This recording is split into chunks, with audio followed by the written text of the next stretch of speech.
Hello बच्चों, तो स्वागत है आप सबका चंद बायोलॉजी के इस लर्निंग प्लेटफॉर्म पे। तो आज हम स्टार्ट करने जा रहे हैं हमारा नेक्स्ट टॉपिक जो है वेक्टर, और इसमें हम डिस्कस करेंगे वेक्टर क्वांटिटीज़ कौन सी होती है, स्केलर क्वांटिटीज़ कौन सी होती है, उसके बाद हम देखेंगे टाइप्स ऑफ वेक्टर कौन कौन से टाइप्स होते हैं, उसके बाद हम डिस्कस करेंगे मैग्नीट्यूड कैसे कैलकुलेट कर सकते हैं, फिर हम देखेंगे कि एडिशन वेक्टर को कैसे ऐड करेंगे, है ना। पहला जो होगा आपके पास लो होगा वो ट्राइंगल लो, फिर पैरेललोग्राम लो, फिर आपके पास पॉलीगन लो, एंड लास्ट में हम देखेंगे कि डॉट प्रोडक्ट कैसे लेते हैं, दो वेक्टर का क्रॉस प्रोडक्ट कैसे लेते हैं, और बहुत सारे क्वेश्चन सॉल्व करेंगे। ठीक है, तो चलो स्टार्ट करते हैं हम अपना क्लास। फर्स्ट जो आपके पास लिखा हुआ है scalar quantities and vector quantities, क्या लिखा हुआ है यहाँ पे, scalar quantities and vector quantities. तो आपने देखा भी होगा फर्स्ट जो हमारा लेक्चर था यूनिट एंड डायमेंशन, उसमें भी मैंने आपको पढ़ाया स्केलर क्वांटिटीज कौन सी होती है और वेक्टर क्वांटिटीज कौन सी होती है।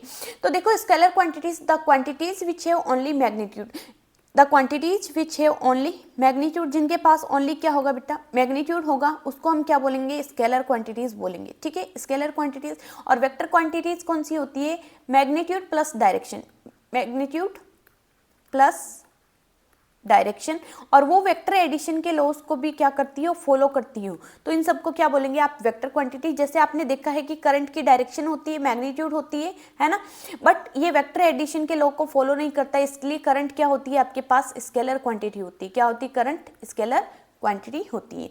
तो यहाँ पे देखो क्या लिखा हुआ है आपके पास, a physical quantity which can be described completely by its magnitude only and does not require a direction is known as scalar quantity, and vector quantity क्या होती है, physical quantity which required magnitude and particular direction when it expressed। ठीक है, तो यहाँ पे vector quantities के पास magnitude plus direction और स्केलर क्वांटिटीज के पास ओनली मैग्नीट्यूड होगा। हम बात करते हैं एग्जांपल की, तो यहाँ पे देखो एग्जांपल स्केलर क्वांटिटीज के लिए कौन कौन से हैं, डिस्टेंस हो गया, मास हो गया, टाइम हो गया, स्पीड हो गई, density, volume, temperature, electric current, ये सारी की सारी क्या होती है आपके पास, स्केलर क्वांटिटीज होती है। और वेक्टर क्वांटिटीज कौन कौन सी है, यहाँ पे डिस्प्लेसमेंट हो गया, वेलोसिटी हो गई, है ना, एक्सेलरेशन, फोर्स, ये सारी की सारी क्वांटिटी क्या होती है आपके पास, वेक्टर क्वांटिटी होती है। समझ में आया इतना पार्ट आपको। नेक्स्ट हम देखते हैं कि vector quantity must obey the rules of vector algebra, है ना। वेक्टर अलजेब्रा के जो रूल्स होते हैं उनको मस्ट फॉलो करते हुए होनी चाहिए, तो ही वो क्वांटिटी जो होगी वो क्या होगी आपके पास, वेक्टर क्वांटिटी होगी। समझ में आया इतना पार्ट। अब हम देखते हैं कि वेक्टर को कैसे रिप्रेजेंट करते हैं। तो देखो वेक्टर को रिप्रेजेंट करने का तरीका क्या होता है, अगर आपके पास वेक्टर है तो हम उसको एक एरो से रिप्रेजेंट करेंगे, जो एरो होगा वो वेक्टर का क्या देगा, मैग्नीट्यूड देगा। और ये जो लास्ट वाला पार्ट होता है इसको हम बोलते हैं टेल, क्या बोलते हैं इसको हम, टेल। एंड जो एरो, जहाँ पे एरो लगा हुआ है वहाँ पे उसको हम क्या बोलते हैं, हेड, क्या बोलते हैं उसको हम, हेड, जैसा यहाँ पे रिप्रेजेंट करके बताया गया है। और वेक्टर को जैसे मैथमेटिकली डिनोट करेंगे, तो वेक्टर अगर ए है तो उस पर आपने एरो का साइन लगाना है। ठीक है, तो ए इज ए वेक्टर, और ए को हम कैसे डिनोट कर सकते हैं, हमने पी क्यू की फॉर्म में डिनोट किया, तो पी क्यू के ऊपर आपने क्या लगाना है, एरो लगाना है। मैग्नीट्यूड ऑफ ए, मैग्नीट्यूड की हम बात करेंगे, तो मैग्नीट्यूड ऑफ ए जब निकालना है तो कैसे निकालोगे, मैग्नीट्यूड ऑफ ए, इसमें क्या लगाओगे, मैग्नीट्यूड का साइन लगाओगे, या सिंपली ए लिखोगे, क्या लिखोगे, या सिंपली ए, या क्या करोगे, वेक्टर ए पे मैग्नीट्यूड लगा के रिप्रेजेंट करोगे। नेक्स्ट क्या लिखा हुआ है, ए vector is represented by a line headed with an arrows, it length is proportional to the its magnitude. जितनी इसकी लेंथ होगी, मान लेते 10 मीटर है, तो इसका जो मैग्नीट्यूड होगा वेक्टर का वो कितना हो जाएगा, 10 मीटर हो जाएगा। ठीक है ना, समझ में आया इतना पार्ट। नेक्स्ट टॉपिक पे आ जाते हैं। नेक्स्ट टॉपिक क्या बोल रहा है, टाइप्स ऑफ वेक्टर। थोड़ा सा फास्ट हम रिवीजन करेंगे क्योंकि हमारे पास टाइम बहुत कम है। ठीक है, नेक्स्ट टॉपिक है आपके पास इक्वल वेक्टर। यहाँ पे वेक्टर लिखा हुआ है, बाय मिस्टेक ये कुछ प्रॉब्लम हो गया, तो यहाँ पे लिखा हुआ है इक्वल वेक्टर्स। तो इक्वल वेक्टर कौन कौन से होंगे, अगर दो वेक्टर जो है सेम डायरेक्शन में है, मैग्नीट्यूड सेम होना चाहिए और डायरेक्शन भी क्या होना चाहिए, सेम, है ना। तो अगर इसको हमने वेक्टर ए माना है और इसको हमने वेक्टर बी माना है, तो दोनों वेक्टर क्या होंगे आपके पास, इक्वल वेक्टर होंगे, सेम डायरेक्शन और सेम मैग्नीट्यूड। दूसरा आपके पास लिखा हुआ है पैरेलल वेक्टर। पैरेलल वेक्टर क्या हो गए, जो वेक्टर आपके पास क्या होंगे, सेम डायरेक्शन में होंगे, डायरेक्शन क्या होनी चाहिए आपके पास, सेम, मैग्नीट्यूड सेम होना जरूरी नहीं है। और पैरेलल वेक्टर की एक और कंडीशन होती है कि दोनों वेक्टर के बीच का जो एंगल होता है थीटा इक्वल टू 0 डिग्री होता है। कितना होता है, थीटा 0 डिग्री, तो वो जो वेक्टर होते हैं वो कौन से होते हैं, आपके पैरेलल वेक्टर हो जाएंगे। थर्ड पार्ट है आपके पास एंटी पैरेलल वेक्टर। तो हम बात करते हैं एंटी पैरेलल वेक्टर की। तो एंटी पैरेलल वेक्टर क्या होंगे, जिनकी डायरेक्शन क्या होगी, अपोजिट होगी।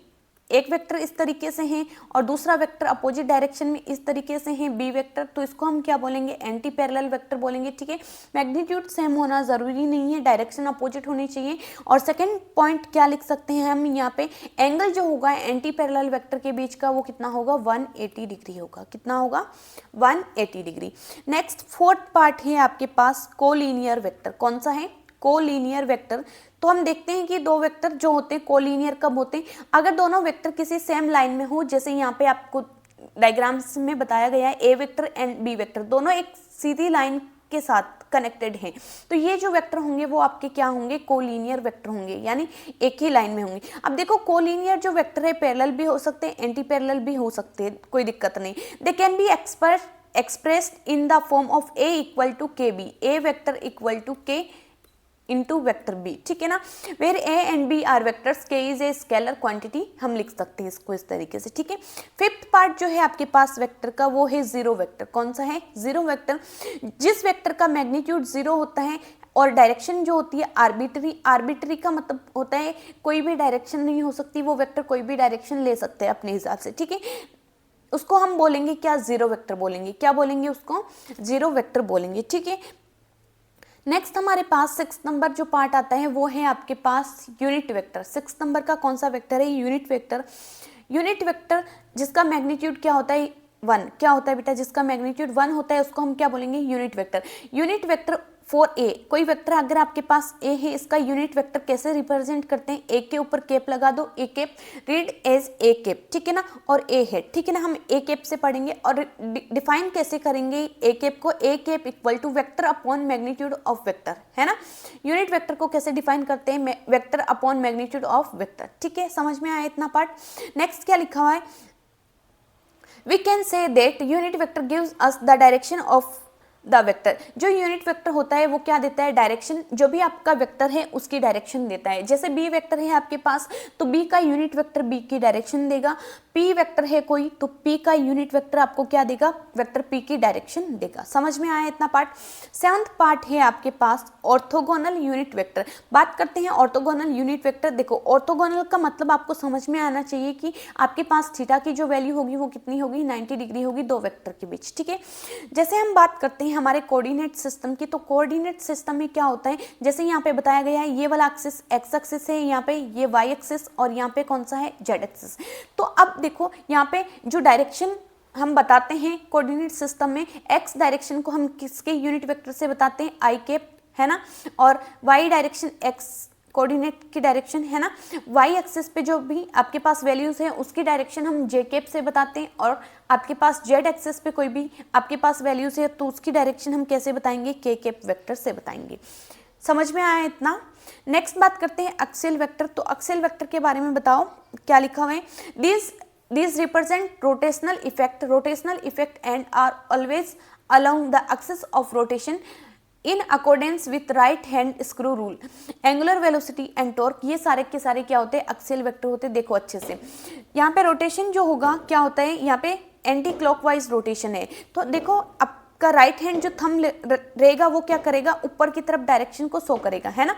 राइट हैंड का थंब जो होगा वो ऊपर की तरफ, फिंगर क्या करेगी, एंटी क्लॉकवाइज आप रोटेट करोगे, थंब जो होगा वो क्या करेगा, आपका अपर डायरेक्शन को शो करेगा। तो अब हम देखते हैं कि डायरेक्शन अगर आपके क्लॉकवाइज डायरेक्शन हो तो फिंगर जो होगी क्लॉकवाइज डायरेक्शन की तरफ होगी, और जो आपका थंब होगा डाउनवर्ड होगा, तो एक्सियल वेक्टर की जो डायरेक्शन होगी वो भी क्या होगी, डाउनवर्ड डायरेक्शन होगी।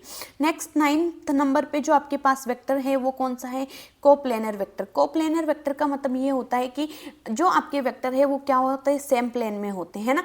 देखो क्या लिखा हुआ है, 3 और more vectors are called coplanar vectors if they lie in same plane, एक ही प्लेन में हो, और 2 free vectors are always coplanar. अगर आपके पास 2 वेक्टर हैं और वो फ्री है तो हमेशा वो क्या होंगे, आपके पास कोप्लेनर वेक्टर होंगे। समझ में आया इतना पार्ट। नेक्स्ट देखो लास्ट आपके पास 10th नंबर का जो है वो क्या है, आपके पास बेस वेक्टर्स। बेस वेक्टर्स हम किसको बोलते हैं, I cap, J cap, K cap, है ना। In X Y coordinate frame there are 3 unit vectors, कौन से हैं? I cap, J cap and K cap. These are used indicate X, Y and Z directions respectively. ठीक है, तो इनको हम क्या बोलेंगे? बेस वेक्टर बोलेंगे। क्या बोलेंगे इनको? Base vector. नेक्स्ट जो आपके पास टॉपिक आता है वो है आपके पास एडिशन ऑफ वेक्टर्स। क्या है next topic? Addition of vector. इसमें जो हम फर्स्ट लॉ पढ़ेंगे वो है आपके पास ट्राइंगल लॉ। तो देखते हैं ट्राइंगल लॉ क्या होता है।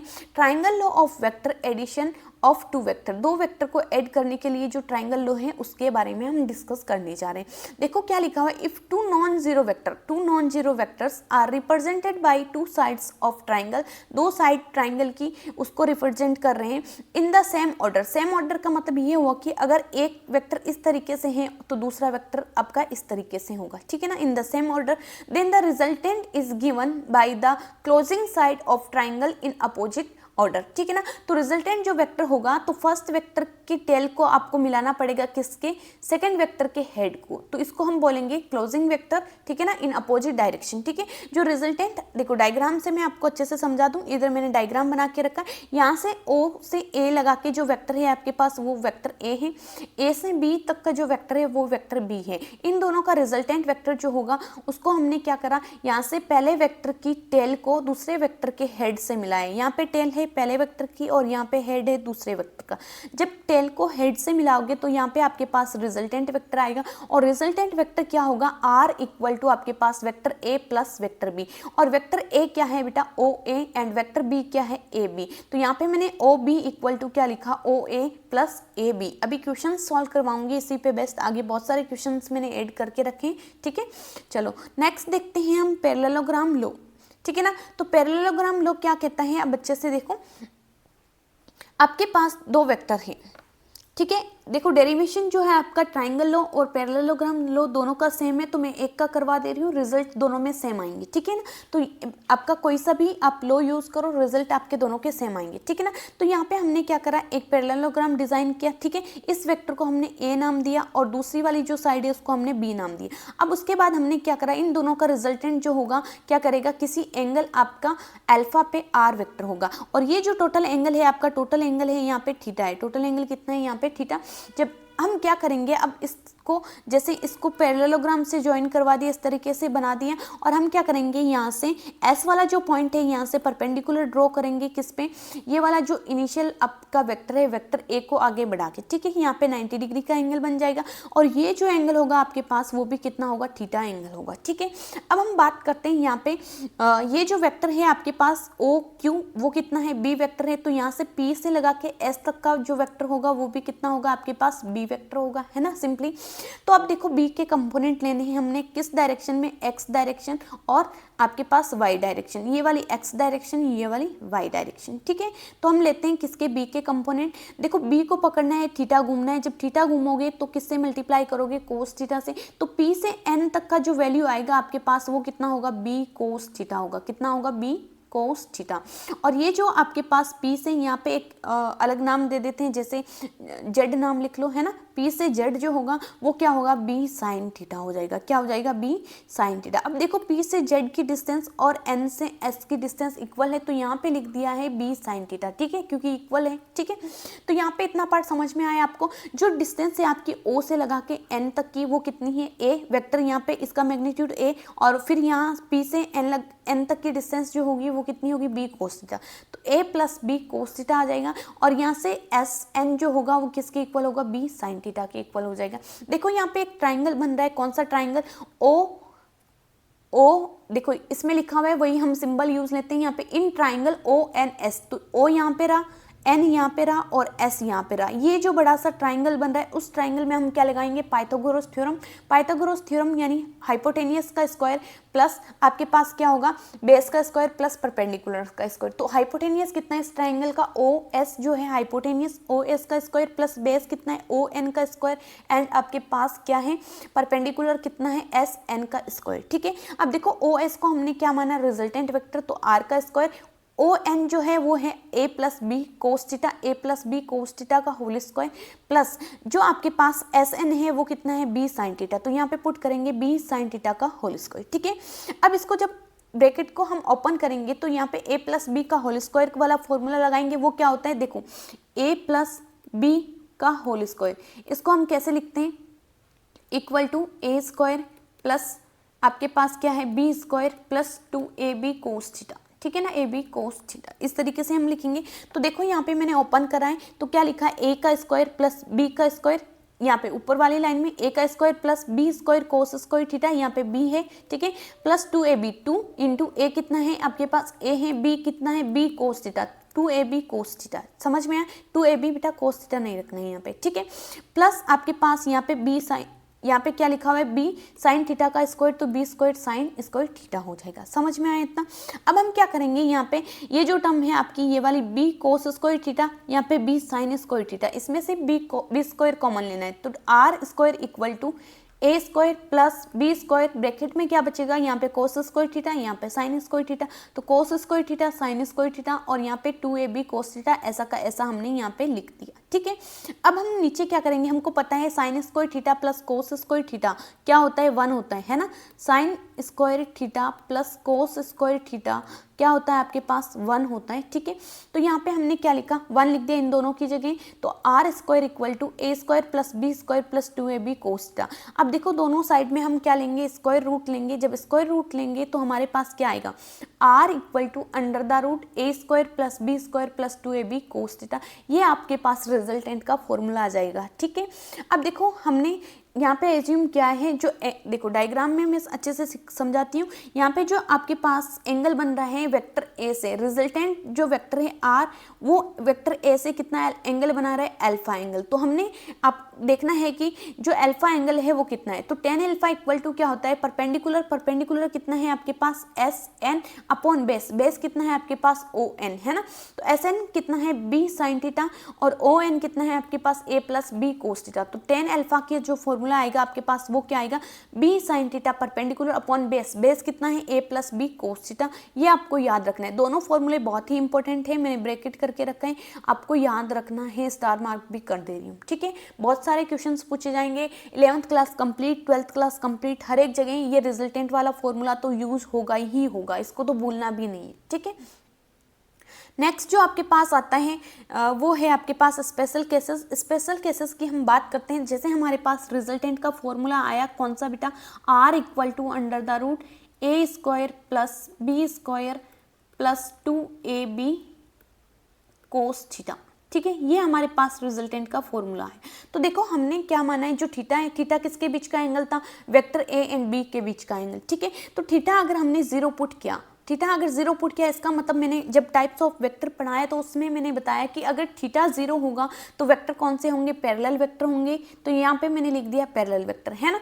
तो जब पैरेलल वेक्टर होंगे तो इस फॉर्मूले में हमने पुट करना है किसकी वैल्यू, थीटा की वैल्यू 0, और कोस 0 जो होता है आपके पास कितना होता है 1, तो a का स्क्वायर प्लस b का स्क्वायर प्लस 2ab, कोस 0 कितना होगा आपके पास 1, तो मैंने इसको 1 पुट किया। तो अब देखो ये a प्लस बी का होल स्क्वायर बन रहा है, तो इसको हम कैसे लिखेंगे, under the root a plus B का होल स्क्वायर, ठीक है ना, स्क्वायर से रूट कैंसिल आउट हो जाएगा, जो r आएगा आपके पास वो कितना आ जाएगा a प्लस बी। तो आपने याद रखना है कि अगर आपके पास दोनों वेक्टर क्या है पैरेलल, पैरेलल का मतलब ये हुआ कि दोनों के बीच का एंगल क्या होगा 0, तो यहाँ पे आपका रिजल्टेंट वेक्टर जो आएगा वो कितना आएगा, r equal to a plus B, याद रखना है। और ये जो होगा आपका मैक्सिमम होगा, रिजल्टेंट जो होगा ये कितना होगा, मैक्सिमम होगा a प्लस बी, ठीक है।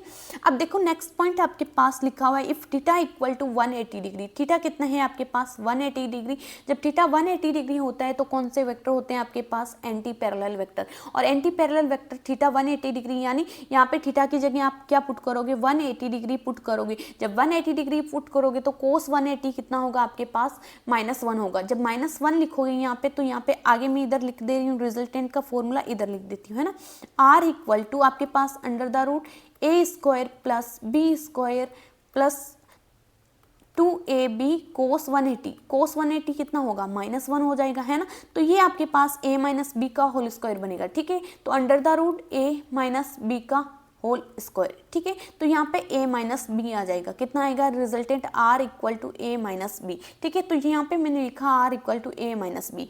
अब थर्ड पार्ट जो है आपके पास वो कौन सा है, अगर थीटा आपके पास क्या होगा 90 डिग्री, मैंने बताया कि थीटा 90 डिग्री यानी वेक्टर जो होंगे ऑर्थोगोनल होंगे, ऑर्थोगोनल यानी परपेंडिकुलर ईच अदर, ठीक है। तो जब थीटा 90 डिग्री होता है तो कोस 90 जो होता है वो कितना होता है, कोस 90 आपके पास कितना होता है, 0 होता है। कोस 90 इक्वल टू 0, इसका मतलब ये वाला जो टर्म है वो सारा का सारा खत्म हो जाएगा। रिजल्टेंट जो आएगा आपके पास क्या आएगा, r equal to under the root a square plus b square. तीनों पॉइंट आपके लिए बहुत ही ज़्यादा इंपॉर्टेंट है, तो तीनों के तीनों आपको याद रखना है। जब दो वेक्टर के बीच का एंगल 0 डिग्री होगा तो आपका रिजल्टेंट जो होगा मैक्सिमम होगा, और कितना होगा, vector r equal to a plus B. और अगर थीटा आपके पास कितना है 180 डिग्री यानी एंटी पैरेलल वेक्टर है, तो वहाँ पे जो आपके पास रिजल्टेंट होगा वो क्या होगा, मिनिमम होगा। और जब रिजल्टेंट मिनिमम होगा तो आपके पास रिजल्टेंट कितना होगा, a माइनस बी, कितना होगा, a माइनस बी। नेक्स्ट आपके पास थर्ड पॉइंट है, अगर थीटा आपके पास कितना है 90 डिग्री, तो दोनों वेक्टर एक दूसरे के परपेंडिकुलर होंगे, और वहाँ पे रिजल्टेंट जो आएगा आपके पास कितना आएगा, under the root a square plus B square. और टेन बीटा जो है आपके पास, अगर अल्फा एंगल बनाए, अगर बीटा एंगल बनाए, तो वो क्या हो जाएंगे आपके पास, a sine theta upon b plus a cos theta. बेटा देखो अच्छे से, ये बीटा एंगल इस डायग्राम में मैं आपको समझा दे रही हूँ। अगर यहाँ पे ये वाला एंगल जो है, ऊपर वाला एंगल जो है, अगर आपके पास बीटा है तो उसको निकालने का तरीका क्या होता है, आपके पास क्या होता है, a sine theta upon a plus B को, sorry a sine theta upon b plus a cos theta. तो याद रख लेना आपने ये भी फॉर्मूला, ठीक है। नेक्स्ट आपके पास जो टॉपिक आता है वो है polygon law of vector addition. मैं सिंपली आपको बता रही हूँ, अगर आपके पास दो से ज़्यादा वेक्टर हैं तो उनको ऐड करने का तरीका कैसे हम लिखते हैं। अगर आपके पास जैसे मान लेते हैं यहाँ पे एक वेक्टर है a, कौन सा वेक्टर है आपके पास यहाँ पे a, ये वाला वेक्टर, और दूसरा वेक्टर कौन सा है आपके पास b। अगर इन दोनों का रिजल्टेंट चाहिए तो हम क्या करेंगे, पहले वाले वेक्टर की टेल को दूसरे वाले वेक्टर के हेड से ज्वाइन करेंगे। तो यहाँ पे डॉटेड लाइन से मैंने बताया है, और वो रिजल्टेंट है, और वो कितना है आपके पास, vector a plus vector b। अब हम क्या करेंगे, तीन वेक्टर ऐड कर देंगे। देखो पहला वेक्टर a है, दूसरा वेक्टर यहाँ पे b है, और तीसरा वेक्टर कौन सा है यहाँ पे c। अब हमने तीनों वेक्टर का रिजल्टेंट निकालना है, तो पहले वेक्टर की जो टेल है उसको ज्वाइन करना है लास्ट वाले वेक्टर की हेड से। तो यहाँ से हमने डॉटेड लाइन से ज्वाइन किया, और वो रिजल्टेंट कितना आया, vector a plus vector b plus vector c। But इतना सा ध्यान रखना है कि हेड को टेल से ज्वाइन करना है, पहले वाले वेक्टर के हेड को दूसरे वाले वेक्टर की टेल से ज्वाइन करना है, ठीक है। और रिजल्टेंट के लिए हम क्या करेंगे, लास्ट वाले वेक्टर के पहले वाले वेक्टर की टेल को लास्ट वाले वेक्टर की हेड से ज्वाइन करना है, ठीक है। अब हमने क्या करा, इसके बाद एक और वेक्टर ऐड किया, वेक्टर डी। तो उसका रिजल्टेंट आप कैसे निकालोगे, वेक्टर डी का, वेक्टर डी का रिजल्टेंट क्या होगा, vector A plus vector B plus vector C plus vector D. और वो क्या होगा, वेक्टर ए के टेल को किससे मिलाना है, वेक्टर डी के हेड को मिलाना है, ठीक है। तो यहाँ पे ये सारा आ जाएगा, vector A plus vector B plus vector C plus vector D. समझ में आया इतना पार्ट।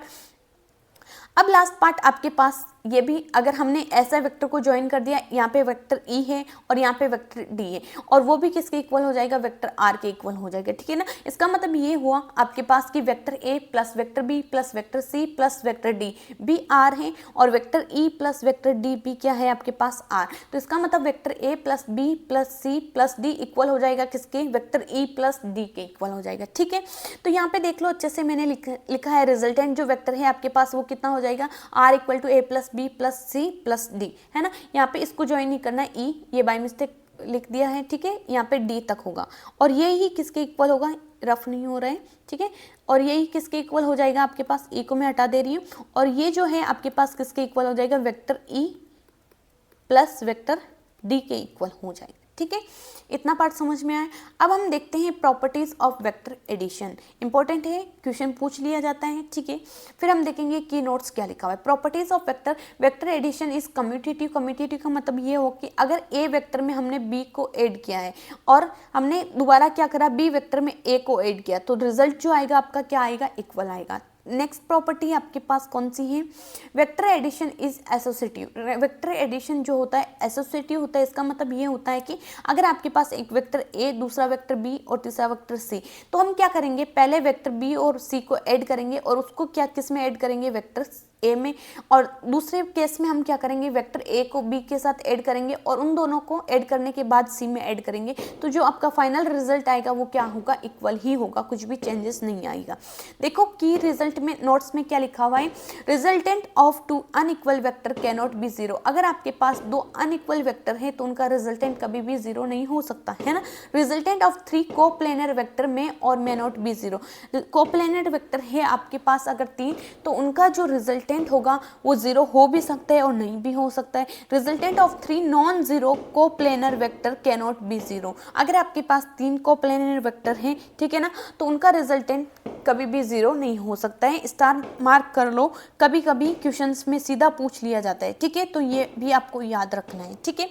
नेक्स्ट आपके पास टॉपिक आता है मैक्सिमम एंड मिनिमम वैल्यू। देखो आपको मैंने पहले ही पढ़ा चुकी हूँ मैक्सिमम और मिनिमम वैल्यू क्या होती है, ठीक है ना। अगर आपके पास दो वेक्टर हैं, अगर दोनों वेक्टर पैरेलल है तो उनका रिजल्टेंट जो होगा क्या होगा, मैक्सिमम होगा। थीटा कितना होगा, 0 डिग्री होगा। थीटा कितना होगा, 0। और रिजल्टेंट जो होगा आपके पास r इक्वल टू कितना आ जाएगा, a प्लस बी, और ये मैक्सिमम होगा। तो यहाँ पे लिखा मैंने r maximum, a plus B maximum, और थीटा कितना है यहाँ पे 0। थीटा कितना है यहाँ पे 0। तो अब थीटा की वैल्यू 0 पुट करोगे तो यहाँ पे a प्लस बी का होल स्क्वायर बनेगा, और होल स्क्वायर जो होगा रूट से कैंसिल आउट होगा, और a प्लस बी का मैक्सिमम किसके इक्वल हो जाएगा, magnitude of vector A plus vector B के इक्वल हो जाएगा, ठीक है।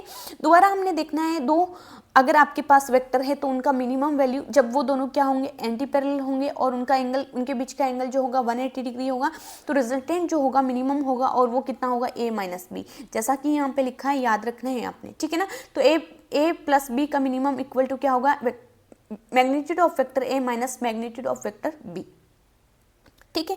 अब देखो सब्ट्रैक्शन का कोई ज़्यादा इंपॉर्टेंट रोल नहीं होता है। देखो मैं जैसे समझा दे रही हूँ, जहाँ पे अगर आपने एडिशन करा है, जैसे वेक्टर a प्लस बी है ना, हम क्या करेंगे सब्ट्रैक्शन में, एडिशन ही करेंगे। जैसे आपके पास a माइनस बी वेक्टर है, यहाँ पे लिखा भी है, मैं दोबारा भी लिख दे रही हूँ, a माइनस बी है, माइनस लिखना था यहाँ पे a माइनस बी, ठीक है। तो यहाँ पे मैंने लिखा है a माइनस बी। अब देखो इसको क्या करेंगे हम, a वेक्टर में ऐड करेंगे negative of minus B vector. Negative of minus B का मतलब ये हुआ कि बी की डायरेक्शन हम अपोजिट कर देंगे, है ना, इस तरीके से हम ऐड करेंगे, ठीक है। तो a माइनस बी, देखो जहाँ पे आपके पास एंगल थीटा था, तो a माइनस बी में जो एंगल होगा वो कितना हो जाएगा, 180 माइनस थीटा हो जाएगा, ठीक है। अब देखो 180 माइनस थीटा जो होता है वो कितना होता है, कोस थीटा होता है ना, आपने पढ़ा होगा। तो a माइनस बी जो रिजल्टेंट होगा, a माइनस बी का r लिख दे रही हूँ यहाँ पे, रिजल्टेंट जो होगा a माइनस बी का वो क्या होगा, under the root a square plus B square minus 2ab cos theta, क्योंकि थीटा की जगह आपके पास यहाँ पे दोनों वेक्टर, जब वेक्टर की डायरेक्शन आपने बी की डायरेक्शन को उल्टा किया तो एंगल कितना होगा, देखो यहाँ पे वेक्टर, देखो ये वाला एंगल जो है आपके पास टोटल थीटा था, ठीक है ना, कितना एंगल था यहाँ पे, थीटा एंगल था, ठीक है। और हमने क्या करा, वेक्टर बी की डायरेक्शन अपोजिट की, तो वेक्टर बी इधर कहीं यहाँ पे आएगा, है ना। तो ये जो बच्चा है एंगल दोनों वेक्टर के बीच का, वो कितना आएगा आपके पास, 180 माइनस थीटा आएगा, कितना आएगा, 180 माइनस थीटा। तो यहाँ पे दोनों वेक्टर के बीच का एंगल हम लेते हैं, तो यहाँ पे 180 माइनस थीटा, और 180 कोस 180 माइनस थीटा क्या होता है आपके पास, माइनस कोस थीटा। तो यहाँ पे आंसर आएगा आपके पास माइनस 2ab कोस थीटा, ठीक है। अब tan अल्फा निकालना है, तो tan अल्फा कैसे निकालोगे, b sine theta upon a minus b cos theta. जहाँ पे प्लस था वहाँ पे बस आपने रिप्लेस करना है क्या, माइनस, क्या रिप्लेस करना है, माइनस। अब देखो माइनस कैसे रिप्लेस हुआ है, यहाँ पे देखो, यहाँ पे थीटा की जगह हमने पुट करना है क्या, फॉर्मूला क्या था आपके पास, tan अल्फा का फॉर्मूला ये था, एडिशन में tan अल्फा का फॉर्मूला था क्या, b sine theta upon a plus B cos theta था, क्या था, a plus B cos theta. Theta की जगह 180 माइनस थीटा पुट करोगे, ये वाला पार्ट है ना।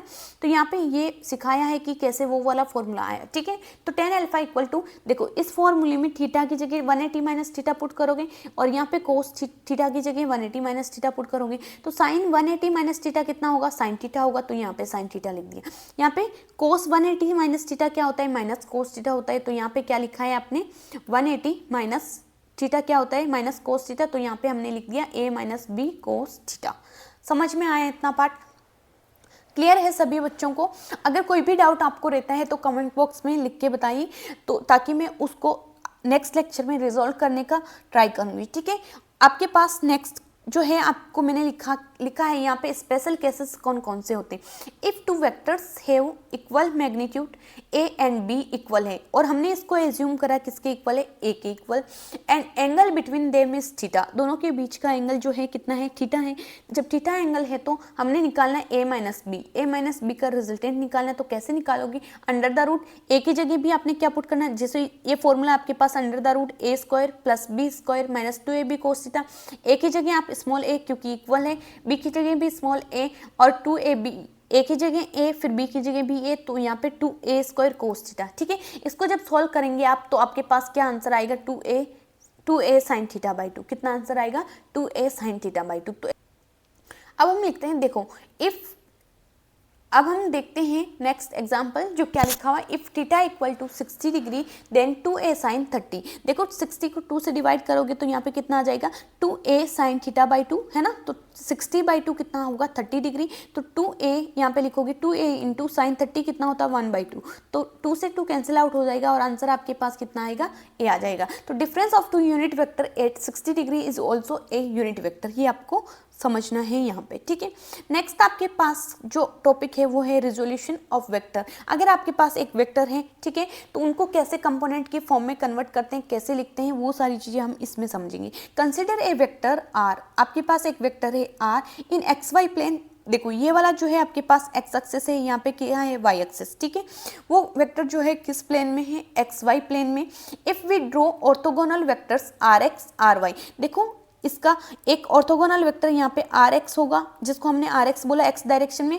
ठीक है, आर का एक कंपोनेंट जो होगा वाई डायरेक्शन में होगा, जिसको हमने क्या बोला है, आर वाई बोला है। ठीक है ना, by law of vector addition R equal to क्या होगा, वेक्टर एडिशन के लॉ के according R equal to R X plus क्या होगा, आर वाई होगा। ठीक है, अब देखो आर एक्स वेक्टर को हम कैसे लिख सकते हैं, वेक्टर का मैग्नीट्यूड मतलब आर एक्स का मैग्नीट्यूड इंटू इसका डायरेक्शन। एक्स एक्सिस में हम डायरेक्शन देते हैं यूनिट वेक्टर क्या, आई कैप है ना, और वाई एक्सिस में हम डायरेक्शन देते हैं यूनिट वेक्टर जे कैप से। ठीक है, तो यहाँ पे वेक्टर आर को हम कैसे लिख सकते हैं, वेक्टर का मैग्नीट्यूड यानी आर एक्स है ना, और डायरेक्शन के लिए आई कैप। ठीक है, और फिर वेक्टर का मैग्नीट्यूड वाई डायरेक्शन में यानी आर वाई, और आपके पास डायरेक्शन ऑफ वेक्टर है ना, तो यूनिट वेक्टर कौन सा होगा, वाई डायरेक्शन के लिए जे कैप हो जाएगा। ठीक है, अब देखो वेक्टर के अकॉर्डिंग, देखो अगर ये थीटा है तो हम आर को पकड़ेंगे, थीटा के डायरेक्शन में घूमेंगे तो आर एक्स जो आएगा वो आपके पास कितना आएगा, यहाँ पे लिख दे रही हूँ, आर एक्स जो आएगा आपके पास वो कितना आएगा, आर कोस थीटा होगा। क्या होगा, आर कोस थीटा कंपोनेंट हम करेंगे इसके, और आर वाई जो होगा वो कितना होगा आपके पास, आर साइन थीटा होगा। कितना होगा, आर साइन थीटा। ठीक है, तो आर एक्स की जगह हम क्या पुट करेंगे, R cos theta, R Y की जगह क्या पुट करेंगे हम, आर साइन थीटा। तो इसको आगे इसको कैसे लिख सकते हैं, यहाँ पे कंटिन्यू कैसे लिख सकते हैं, आर वेक्टर इक्वल टू क्या लिखा हुआ है, R X R cos theta I cap, और आर वाई जो है वो क्या है, R sine theta J cap. समझ में आया इतना पार्ट। ठीक है, इस तरीके से लिख सकते हैं। ठीक है, magnitude of vector R is obtained by, अब देखो ये आपके पास वेक्टर है तो इसका मैग्नीट्यूड निकालने का तरीका कैसा होता है, आर का मैग्नीट्यूड कैसे निकालते हैं, under the root I cap के मल्टीप्लाई में, देखो इसका पहले निकालते हैं फिर ये करेंगे। ठीक है, आई कैप के मल्टीप्लाई में कितना है, आर एक्स है तो आर एक्स का स्क्वायर, और यहाँ पे जे कैप के मल्टीप्लाई में कितना है, यहाँ पे कितना है, आर वाई, तो आर वाई का स्क्वायर। ठीक है, अब आपको पता है आर एक्स कितना है, आर कोस थीटा, तो यहाँ पे लिखेंगे आर कोस थीटा का होल स्क्वायर। ठीक है, कोस थीटा का होल स्क्वायर प्लस आपके पास आर वाई कितना है, आर साइन थीटा का होल स्क्वायर। तो यहाँ पे आपके पास मैग्नीट्यूड जो आर का आएगा वो आएगा आर कोस थीटा का square plus R sine theta का स्क्वायर। क्लियर है इतना पार्ट। अब देखो डायरेक्शन की हम बात करेंगे तो ये एंगल जो बना हुआ है किसके साथ, एक्स एक्सिस के बाद साथ बना हुआ है, तो थीटा कैसे निकालेंगे आप, डायरेक्शन जो रिजल्टेंट वेक्टर है उसका एक्स एक्सिस के साथ एंगल जो होगा वो कितना होगा, tan थीटा, और उसको हम क्या लिखेंगे, आपके पास ये जो ट्राइंगल बन रहा है यहाँ पे देखो ओ से लगा के जैसे मैं लाइन ड्रॉ कर रही हूँ वैसे इस तरीके से ये वाला डायग्राम। ठीक है, ट्राइंगल, तो यहाँ पे ये जो है आपके पास आर वाई है, तो यहाँ पे ये भी कितना होगा आपके पास आर वाई, तो आपके पास टेन थीटा जो होता है वो क्या होता है, परपेंडिकुलर, थीटा के सामने वाला परपेंडिकुलर अपॉन बेस, परपेंडिकुलर कितना है यहाँ पे आर वाई है और बेस कितना है यहाँ पे आर एक्स, तो यहाँ पे थीटा इक्वल टू क्या हो जाएगा, tan inverse R X upon R Y हो जाएगा। क्लियर है इतना पार्ट, समझ में आया आपको। ठीक है, नेक्स्ट आपके पास है rectangular component of 3D vector. अगर आपके पास कोई वेक्टर है जो 3D में है तो उसके कंपोनेंट कैसे करेंगे, ठीक है, तो उसकी हम बात करते हैं। वेक्टर देखो एक्स एक्सिस यहाँ पे हमने ये लिखा है, वाई एक्सिस यहाँ पे है और जेड एक्सिस यहाँ पे। देखो आपके पास जो वेक्टर है वो एक्स एक्सिस के साथ अल्फा एंगल बना रहा है, वेक्टर यहाँ पे आर ये वाला है। ठीक है, वाई एक्सिस के साथ जो एंगल बना रहा है वो बीटा, और जेड एक्सिस के साथ जो एंगल बना रहा है वो कितना है, गामा है। तो आर को हम कैसे लिख सकते हैं, वेक्टर आर इक्वल टू आपके पास क्या होगा, R X vector plus R Y vector plus R Z vector, ठीक है।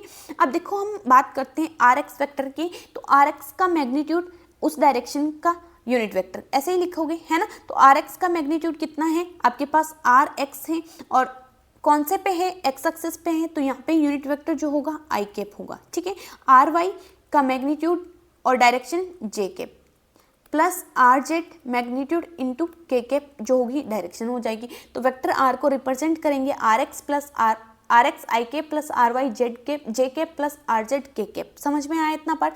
अब देखो हमको पूछा जाए कि कोसाइंस कैसे निकालेंगे, जिसको हम एल एम एन से रिप्रेजेंट करेंगे, ठीक है ना, डायरेक्शन ऑफ कोसाइंस। तो इसकी हम बात करते हैं। तो देखो कोस अल्फा की जब हम बात करेंगे तो कोस अल्फा जो होगा वो क्या होगा, कोस अल्फा, है ना। तो एक्स डायरेक्शन में वेक्टर कितना है, उसका मैग्नीट्यूड आर एक्स है ना। तो R X divided by magnitude of vector, magnitude of vector कितना होगा आर। जैसे ये वेक्टर है आपके पास आर, तो इसका मैग्नीट्यूड कैसे निकालोगे, R equal to under the root I के मल्टीप्लाई में कितना है आर एक्स, तो आर एक्स का स्क्वायर प्लस आर वाई के मल्टीप्लाई में कितना है आर वाई, तो यहाँ पे देखो जे के मल्टीप्लाई में कितना है आर वाई, तो आर वाई का स्क्वायर प्लस के कैप के मल्टीप्लाई में कितना है आर जेड, तो यहाँ पे लिखोगे आर जेड का स्क्वायर, ठीक है। ये आपके पास रिजल्टेंट आ गया। तो R X divided by R, ये कोसाइन हो जाएगा, ठीक है ना, कोस अल्फा, ठीक है। अगर आपने कोस बीटा निकालना है तो यहाँ पे लिखोगे आप बीटा किसके साथ एंगल बना रहा है, वाई के साथ, तो वाई के लिए आप क्या लिखोगे आर वाई, ठीक है, डिवाइडेड बाई कैपिटल आर, है ना। कोस गामा लिखना है तो कैसे लिखोगे, R Z divided by R. देखो आर जेड क्या है, उस डायरेक्शन में जो वेक्टर है, एक्स डायरेक्शन में जो वेक्टर है वो क्या है आपके पास आर एक्स है, तो उसका मैग्नीट्यूड आर एक्स, ठीक है। और आपके पास आर क्या है, मैग्नीट्यूड ऑफ कंप्लीट वेक्टर जो रिजल्टेंट वेक्टर है उसका मैग्नीट्यूड है। इस तरीके से कोस अल्फा, कोस बीटा और कोस गामा निकाल सकते हैं, ठीक है। ये क्या है, डायरेक्शन ऑफ कोसाइंस। देखो कोस अल्फा को हम एल बोलते हैं R X upon R, cos beta को हम एम बोलते हैं R Y upon R, cos gamma को एन बोलते हैं आर जेड अपॉन आर। देखो L square plus M square plus N square जो होगा वो किसके इक्वल होगा, देखो एल किसके इक्वल है, कोस अल्फा के, तो यहाँ पे कोस अल्फा का स्क्वायर, एम किसके इक्वल है, कोस बीटा के, तो कोस बीटा का स्क्वायर, ठीक है। एन किसके इक्वल है, कोस गामा का स्क्वायर, ठीक है। अब देखो इन सबको ऐड करेंगे, कोस अल्फा आपके पास कितना है आर एक्स का स्क्वायर, देखो स्क्वायर है ना यहाँ पे, तो यहाँ पे हम पुट करेंगे कोस अल्फा की जगह क्या पुट करेंगे आर एक्स का स्क्वायर अपॉन आर स्क्वायर, यहाँ पे कोस बीटा के स्क्वायर की जगह पुट करोगे आर वाई का स्क्वायर अपॉन आर स्क्वायर, और कोस गामा की जगह क्या पुट करोगे आर जेड का स्क्वायर अपॉन आर स्क्वायर। जब इनको ऐड करेंगे तो आपके पास क्या आएगा, आर एक्स का स्क्वायर आर वाई का स्क्वायर प्लस आर जेड का square divided by R X का स्क्वायर आर वाई का स्क्वायर आर जेड का स्क्वायर, और दोनों सब कैंसिल आउट होकर आपके पास क्या आ जाएगा, 1 आ जाएगा। तो आपने याद रखना है कोस square alpha plus cos square beta plus cos square gamma किसके इक्वल होता है, 1 के इक्वल। अब देखो आपने एक फॉर्मूला पढ़ा होगा क्या, sine square alpha, sine square क्या alpha plus cos square alpha, alpha equal to होता है 1, है ना। तो आपके पास cos square alpha equal to क्या होगा, 1 माइनस साइन स्क्वायर अल्फा हो जाएगा, है ना।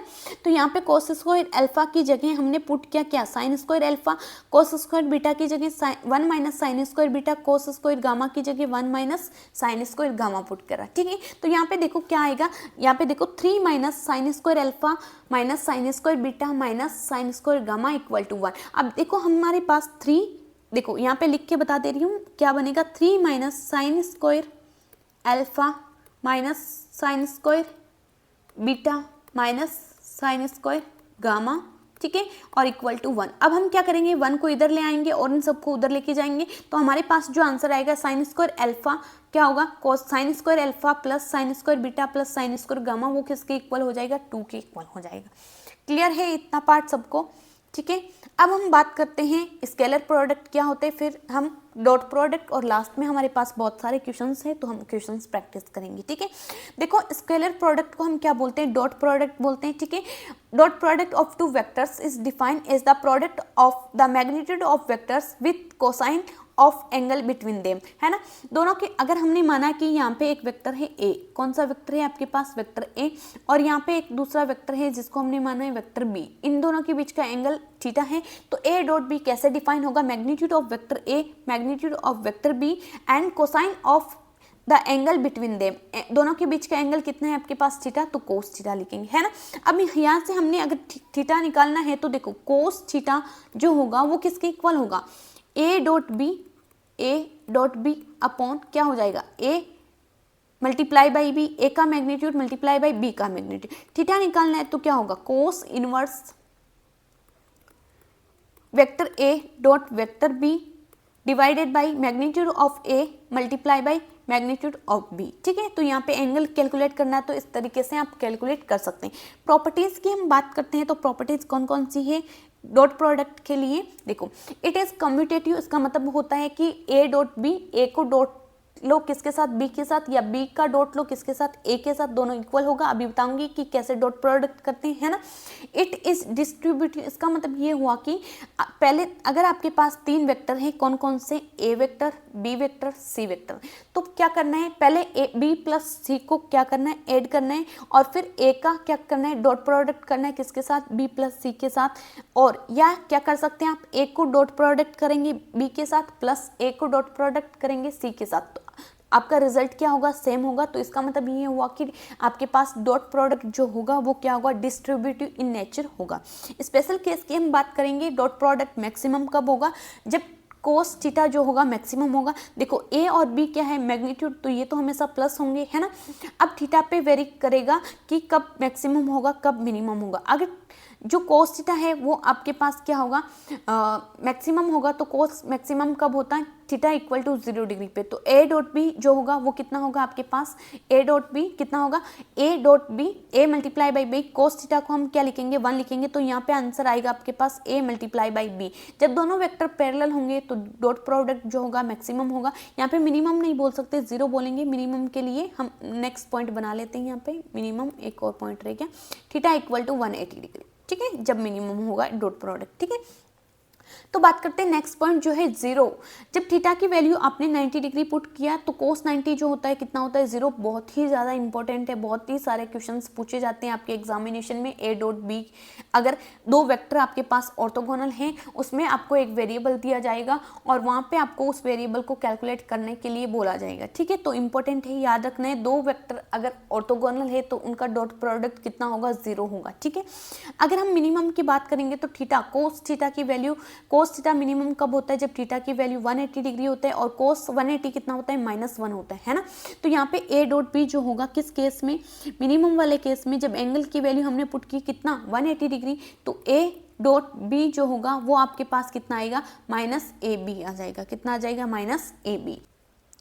ठीक है, तो आपको समझ में आया। अब हम बात करते हैं यूनिट वेक्टर की। तो देखो यूनिट वेक्टर कौन सा है, unit vector N cap into N cap. देख पता है आपको यूनिट वेक्टर का मैग्नीट्यूड 1 होता है। तो देखो यहाँ पे लिखा हुआ यूनिट वेक्टर का मैग्नीट्यूड, इसका भी मैग्नीट्यूड 1 और इसका भी मैग्नीट्यूड 1, कोस 0। देखो यूनिट वेक्टर सेम डायरेक्शन में होगा, है ना, तो एंगल कितना होगा, 0 डिग्री। तो यहाँ पे देखो 1 इंटू 1 कोस 0 कितना होगा आपके पास 1, तो आंसर कितना आएगा, ए डॉट बी का आपके पास यूनिट वेक्टर का मल्टीप्लीकेशन खुद के साथ अगर सेल्फ डॉट प्रोडक्ट लोगे तो कितना आएगा, 1 आएगा। तो I cap dot I cap, J cap dot J cap और K cap dot K cap, self dot product जो होगा वो कितना होगा, 1 होगा। किसका, यूनिट वेक्टर्स का। ठीक है, अगर हम ऑर्थोगोनल की बात करेंगे, थीटा इक्वल टू आपके पास कितना है, 90 डिग्री। जब थीटा 90 डिग्री होता है, कोस 90 कितना होता है आपके पास, कोस 90 जो होता है वो कितना होता है, 0 डिग्री, 0 होता है। ठीक है, तो इसका मतलब ये हुआ कि अगर दो वेक्टर जो यूनिट वेक्टर है किसी एंगल 90 डिग्री पे है यानी ऑर्थोगोनल है, तो उनका डॉट प्रोडक्ट जो होगा वो कितना होगा, 0 हो जाएगा। कितना हो जाएगा, 0।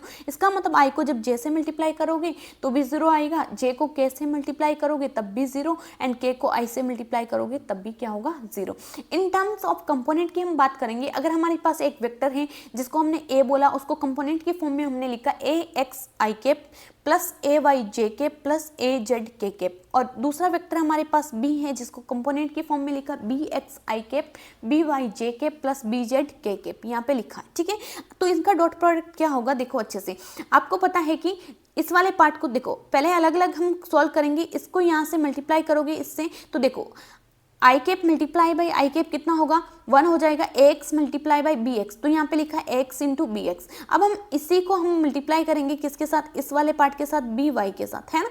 इसका मतलब यह हुआ कि यहाँ पे आई कैप और यहाँ पे जे कैप दोनों अलग अलग हैं, ऑर्थोगोनल वेक्टर है, थीटा 90 डिग्री है, तो ये वाला टर्म 0 हो जाएगा और थर्ड वाला टर्म भी क्या हो जाएगा आपके पास यहाँ पे 0, यानी आई का डॉट प्रोडक्ट किसके साथ, के साथ भी 0 हो जाएगा। इसका मतलब ये हुआ कि जब भी हम डॉट प्रोडक्ट लेंगे तो हम क्या करेंगे, आई कैप के मल्टीप्लाई में जो भी आपके पास वैल्यूज है, नंबर है, उसको मल्टीप्लाई करेंगे किसके साथ, आई कैप वाले के साथ जे कैप के मल्टीप्लाई में जो भी नंबर है आपके पास उसको मल्टीप्लाई करेंगे किसके साथ, जे कैप वाले के साथ, और के कैप वाले को के कैप वाले के साथ। इसका मतलब यहाँ पे जे कैप वाले के मल्टीप्लाई में कितना है ए एक्स, और यहाँ पे जे कैप के मल्टीप्लाई में कितना है बी वाई, तो A Y multiply by B Y हो जाएगा। के कैप के मल्टीप्लाई में ए जेड है, और यहाँ पे के कैप के मल्टीप्लाई में कितना है बी जेड, तो यहाँ पे ए जेड बी जेड हो जाएगा। क्लियर है, इतना पार्ट आपको समझ में आया।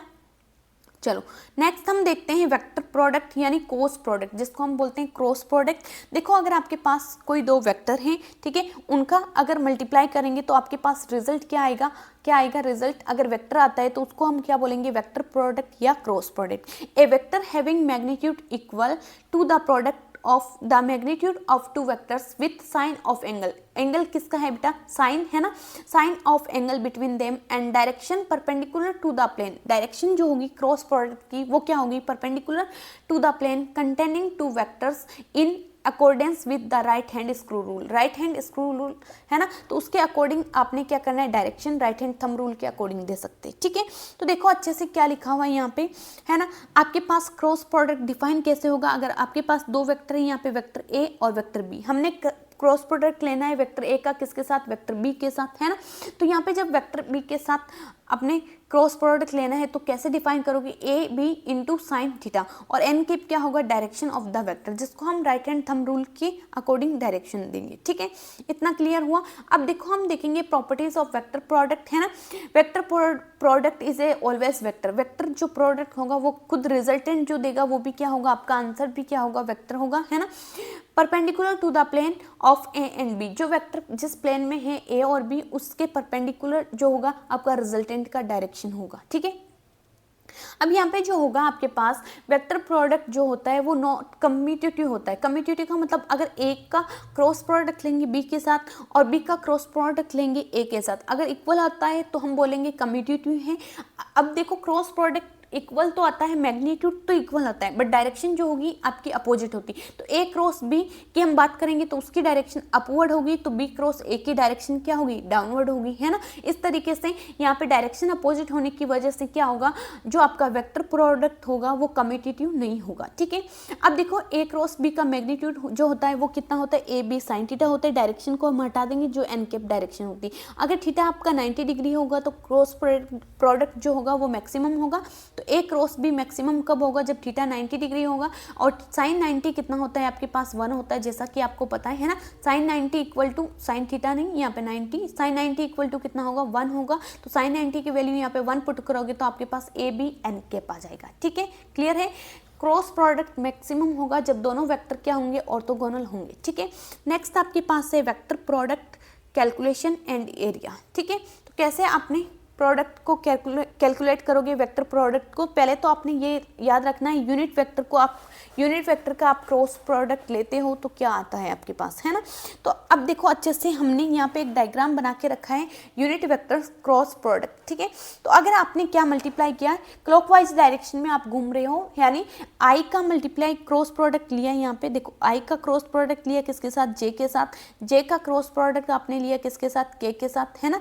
और के का क्रॉस प्रोडक्ट आपने लिया किसके साथ, आई के साथ, है ना। क्लॉकवाइज डायरेक्शन में जब आप घूमोगे आई क्रॉस जे, तो आपके पास उसके अपोजिट वाला आई का क्रॉस प्रोडक्ट जे के साथ, तो आंसर कितना आएगा, के के। जे का क्रॉस प्रोडक्ट के के साथ, तो कितना आंसर आएगा आपके पास, आई के।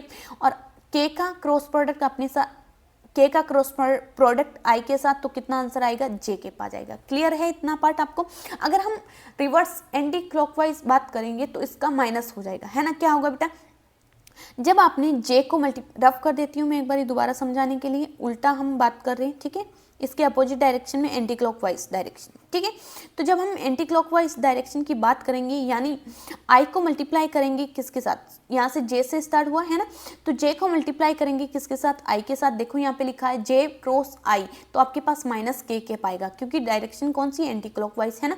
अब हम क्या करेंगे, के का मल्टीप्लाई करेंगे किसके साथ, जे के साथ। तो के का यहाँ पे मल्टीप्लाई हो रहा है किसके साथ, जे के साथ, एंटी क्लॉकवाइज डायरेक्शन, तो आपके पास आई के पाएगा, बट माइनस आई केप होगा। ठीक है, और आई का क्रॉस प्रोडक्ट लेना है आपने किसके साथ, के साथ, तो उसका अपोजिट और नेगेटिव डायरेक्शन में मतलब माइनस जे केप हो जाएगा। अब सेल्फ प्रोडक्ट की बात करते हैं तो आपको पता है A cross B, vector A cross vector B आपके पास होता है A B sine theta, A B sine theta. Self product की जब हम बात करते हैं तो थीटा इक्वल टू कितना होता है 0 डिग्री, है ना, और साइन 0 डिग्री कितना होता है आपके पास 0, साइन 0 कितना होता है आपके पास 0। इसका मतलब सेल्फ प्रोडक्ट की बात करेंगे आई क्रॉस आई तो 0 होगा, जे क्रॉस जे वो भी 0 होगा, के क्रॉस के कितना होगा आपके पास 0 होगा।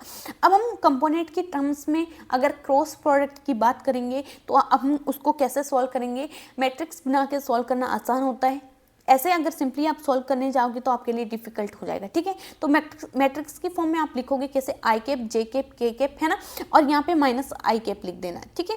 अब देखो मैट्रिक्स को सॉल्व करने का तरीका, जब हम आई कैप का कंपोनेंट लिखेंगे तो क्या करेंगे, आई कैप वाली लाइन और ये वाली लाइन को हम भूल जाएंगे, है ना, आई कैप वाली रो और कॉलम को हम भूल जाएंगे। अब क्या करेंगे, आप ए वाई को मल्टीप्लाई करेंगे बी जेड से, तो A Y multiply by B Z, और बी वाई ए जेड को किससे मल्टीप्लाई करेंगे, बी वाई से, तो minus A Z B Y, ठीक है। अब हम माइनस जे कैप की बात करेंगे, यहाँ पे रफ करके दोबारा लिखती हूँ ताकि आपको कोई भी कंफ्यूजन ना हो, ठीक है। अब हम जे वाला कॉलम की बात कर रहे हैं तो जे वाला कॉलम भूल जाएंगे और जे वाले की रो को भूल जाएंगे। अब देखो ए एक्स को मल्टीप्लाई करेंगे हम बी जेड के साथ, तो यहाँ पे लिखा है ए एक्स बी जेड, माइनस हम क्या करेंगे, ए जेड को मल्टीप्लाई करेंगे बी एक्स के साथ, है ना, तो minus A Z into B x लिखा हुआ है, ठीक है। नेक्स्ट थर्ड पार्ट है हम के केप की हम बात करेंगे, तो के केप की जब बात करेंगे तो के केप वाला कॉलम और के केप वाली रो को हम गायब कर देंगे, तो यहाँ पे मैं लाइन ड्रॉ कर दे रही हूँ, ठीक है, ये केप वाला हटा दिया। अब देखो मल्टीप्लाई करेंगे ए एक्स को किसके साथ, बी वाई के साथ, तो यहाँ पे लिखा है K cap A X B Y minus यहाँ पे क्या लिखोगे, A Y multiply by B X, तो यहाँ पे लिखा A Y multiply by B X, ठीक है। इस तरीके से हम वेक्टर प्रोडक्ट को सॉल्व कर लेंगे आसानी से, कोई भी डाउट नहीं होगा, ठीक है। अभी वैसे क्वेश्चन सॉल्व करेंगे तब आपको और आइडिया लगेगा अच्छे से, ठीक है। आगे क्या लिखा हुआ है, की नोट में क्या लिखा हुआ है आपके पास, देखो area of triangle with adjacent sides क्या होता है, 1/2 ए क्रॉस बी। अगर आपके पास दो वेक्टर दिया हुआ है तो वहाँ पे एरिया कैसे कैलकुलेट कराओगे, 1/2 ए क्रॉस बी, तो यहाँ पे आपके पास क्या आ जाएगा, आपके पास इसका क्या आ जाएगा, एरिया आ जाएगा। एरिया ऑफ पैरेललोग्राम, तो इसके लिए भी आपने क्या करना है, सीधा ए क्रॉस बी निकालना है, ठीक है। Area of parallelogram with diagonals, ठीक है, अगर डायगोनल्स दिया हुआ तो 1/2 ए क्रॉस बी, जहाँ पे आपके पास क्या होंगे, ए क्रॉस बी जो होंगे डायगोनल्स हो जाए। तो चलो देखते हैं हम एंगल बिटवीन टू वेक्टर्स।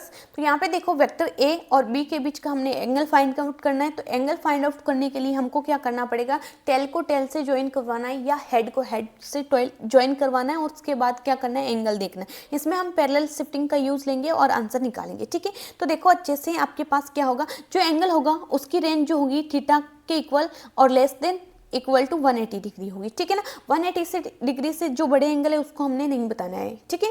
तो अब देखो फर्स्ट क्वेश्चन आपके पास है, find angle between A and B, है ना। तो देखो यहाँ पे हमने देखा ए और बी के बीच का जो एंगल है 30 डिग्री है, और दोनों को टेल से टेल ज्वाइन करवाया तो जो एंगल होगा आपके पास 30 डिग्री हो जाएगा। यहाँ पे देखो वेक्टर ए और वेक्टर बी दोनों के बीच का एंगल जो है कितना है, 120 डिग्री, और टेल को टेल से ज्वाइन करवाए तो 120 डिग्री ही क्या होगा, इसका आंसर हो जाएगा। नेक्स्ट क्वेश्चन यहाँ पे है, देखो वेक्टर ए यहाँ पे इस तरीके से है, ये वाला वेक्टर आपके पास क्या है, वेक्टर ए है, और यहाँ पे ऊपर वाला वेक्टर बी है, तो दोनों के बीच का एंगल 120 डिग्री है। बट देखो यहाँ पे टेल को टेल से ज्वाइन नहीं करवाए, तो हम क्या करेंगे, वेक्टर ए को पैरेलली आगे की तरफ शिफ्ट करेंगे, इस तरीके से शिफ्ट करोगे तो वेक्टर ए यहाँ पे आ जाएगा, है ना। और हम देखेंगे टोटल एंगल जो है वो कितना है आपके पास, 180 डिग्री, टोटल एंगल कितना है, 180 डिग्री, और ये जो एंगल आपने कैलकुलेट करना है तो वो 180 डिग्री माइनस 120 होगा, तो कितना आंसर आएगा आपके पास, 60 डिग्री आंसर आ जाएगा। इधर नेक्स्ट क्वेश्चन है आपके पास, write equation for the following using triangles. हो देखो अच्छे से, ट्राइंगल्स लोग क्या बोलते हैं, दो वेक्टर है अगर आपके पास तो दोनों को हेड, पहले के हेड को दूसरे की टेल से ज्वाइन करवाना है, तो उसका देखो पहले का हेड यहाँ पे दूसरे की टेल से ज्वाइन, रिजल्टेंट जो होगा पहले वाले का टेल और इसका आपके हेड, तो इसका रिजल्टेंट जो आएगा सी के अपोजिट आएगा इस तरीके से, तो मैं यहाँ पे लिखती हूँ सी के अपोजिट, है ना। तो यहाँ पे जो रिजल्टेंट आएगा वो सी के अपोजिट आएगा, जिसको हम बोलेंगे माइनस सी, है ना, माइनस सी बोलेंगे। तो आपके पास जो आएगा ए प्लस बी वो किसके इक्वल होगा, माइनस सी के इक्वल। अब माइनस सी को इधर भेजोगे तो आपके पास ए plus B plus C vector की फॉर्म में है, तो वेक्टर लगा दो, इक्वल टू 0 आ जाएगा। यहाँ पे देखो अच्छे से, वेक्टर ए वेक्टर बी इनका रिजल्टेंट क्या होगा, यहाँ पे वो भी क्या होगा, उल्टा। देखो यहाँ पे वेक्टर बी को ज्वाइन करवाया, ठीक है, यहाँ पे वेक्टर सी को ज्वाइन करवाया, और उन दोनों का रिजल्टेंट जो है आपके पास ये वाला है ए वेक्टर, तो A equal to B plus C vector हो जाएगा, है ना। नेक्स्ट सी वाले पार्ट पे आ जाओ। सी वाले पार्ट पे देखो तो अच्छे से क्या लिखा हुआ है, देखो वेक्टर बी थोड़ा सा घुमा के दिया हुआ है, वेक्टर बी यहाँ पे ये वाला है और वेक्टर ए यहाँ पे ये वाला है, ठीक है। दोनों का देखो पहले वाले का हेड दूसरे वाले के टेल से ज्वाइन है, और यहाँ पे ये जो होगा आपके पास क्या हो जाएगा, फाइनल आपके पास ये हो जाएगा। तो यहाँ पे प्लस सी इक्वल टू आपके पास क्या आ जाएगा, 0 आ जाएगा। क्लियर है इतना पार्ट। और यहाँ पे भी same plus C equal to 0, ठीक है। C plus B equal to आपके पास कितना आ जाएगा, 0, क्योंकि सेम वो मैनर में ऐड करे हुए, ठीक है।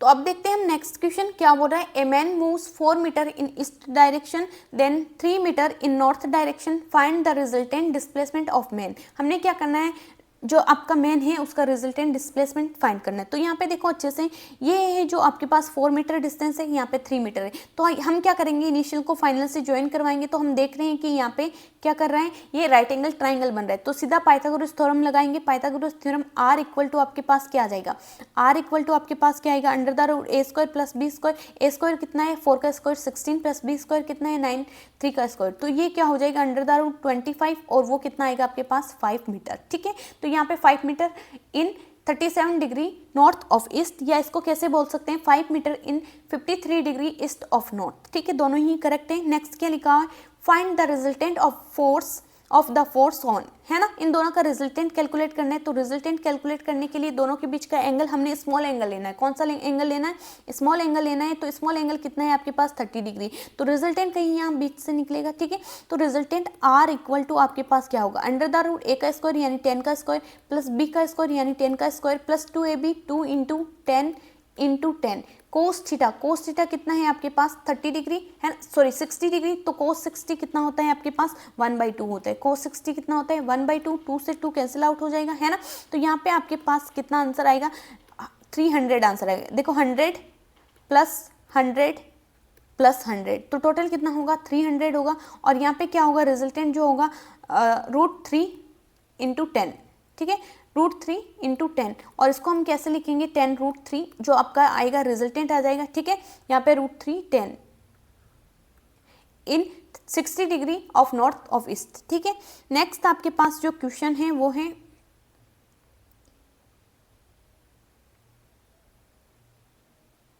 two vectors of magnitude 10 Newton each gives a resultant of magnitude 10√3, find angle between them. दो वेक्टर है आपके पास, ठीक है, मैग्नीट्यूड कितना है उनका 10 न्यूटन है, और उनका जो रिजल्टेंट है वो कितना है 10√3। तो मैं यहाँ पे लिख दे रही हूँ 10√3। Find the angle between them, ठीक है। तो एंगल कैलकुलेट करना है आपने, तो कैसे करोगे एंगल कैलकुलेट, तो अच्छे से देखो, है ना। देखो आपके पास जो होता है स्क्वायर कर दोगे, यहाँ पे मैं सीधा लिख के बता दे रही हूँ आपको, R square equal to under the root 10 का स्क्वायर प्लस 10 का स्क्वायर प्लस 2 इंटू 10 का स्क्वायर प्लस कोस थीटा आपने कैलकुलेट करना है। आप दोनों साइड में आप क्या करोगे, स्क्वायर लोगे। आपको पता है कि देखो यहाँ पे तो आर होगा, दोनों साइड में स्क्वायर लोगे तो यहाँ पे ये 10√3 का स्क्वायर हो जाएगा, और यहाँ पे कितना होगा आपके पास 100 प्लस 100 200 प्लस यहाँ पे भी 200 कोस थीटा हो जाएगा, ठीक है। और ये कितना होगा आपके पास 100 300 हो जाएगा, ठीक है। तो यहाँ पे कितना बचेगा, -200 इक्वल टू 200 कोस थीटा, ठीक है। देखो यहाँ पे 100 बचेगा, यहाँ पे 200 है, तो 1/2 कोस थीटा इक्वल टू कितना होगा आपके पास, कोस थीटा इक्वल टू 1/2, और cos theta equal to cos inverse 1/2, और ये कितना होता है आपके पास 60 डिग्री। कितना होता है बेटा 60 डिग्री। तो थीटा की वैल्यू आपके पास कितनी आ जाएगी 60 डिग्री हो जाएगी, ठीक है। आगे बहुत सारे क्वेश्चंस हैं। अब लेक्चर ऑलरेडी इतना लॉन्ग है, सारे क्वेश्चन मैं आपको पीडीएफ की फॉर्म में अवेलेबल करवा दूंगी, आप प्रैक्टिस करिए। और जो क्वेश्चंस आपसे नहीं सॉल्व होते हैं वो पूछ लीजिए, ताकि मैं आपको दोबारा कमेंट सेक्शन में आप क्वेश्चंस लिख सकते हैं, मैं उस क्वेश्चन का आंसर आपको दे दूंगी, ठीक है। तो आज इतना ही रखते हैं। आगे कल मैं भी या तो इसके क्वेश्चंस भी मैं ले लूँ लेक्चर स्टार्ट करने से पहले, और कल जो आपका टॉपिक आएगा नेक्स्ट टॉपिक जो होगा प्रोजेक्टाइल मोशन का वीडियो आएगा। तो मिलते हैं कल के लेक्चर में। लाइक शेयर सब्सक्राइब करना ना भूले। Thank you so much.